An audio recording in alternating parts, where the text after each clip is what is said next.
வணக்கம். இன்றைய தினம் ருத்ராட்சத்தை பற்றி நாம் தெரிந்து கொள்ள இருக்கிறோம்.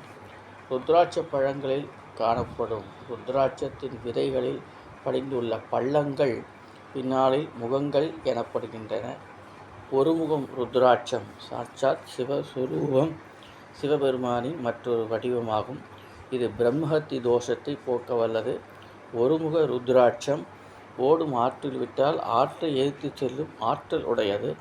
ஒருமுக ருத்ராட்சமணி இருக்கும் இடத்தில் அஷ்டமா சித்திகள், சகல ஐஸ்வர்யங்கள் நிறைந்திருக்கும்.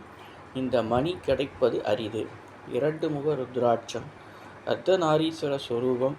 இதனை அணிந்தால் சிவனையும் சக்தியும் பூஜை செய்தால் எவ்வளவு பலன் கிடைக்குமோ அதே அளவு பலன் கிடைக்கும்.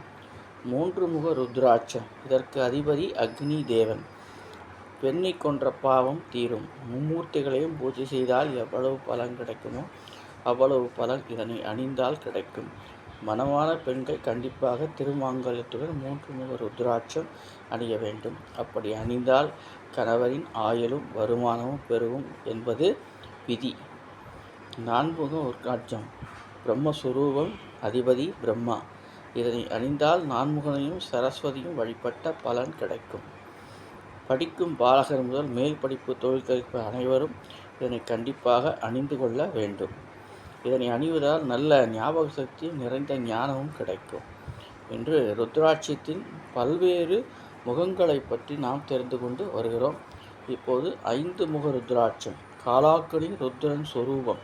இதனை அணிந்தால் அனைத்து பாவங்களையும் போக்க வல்லது.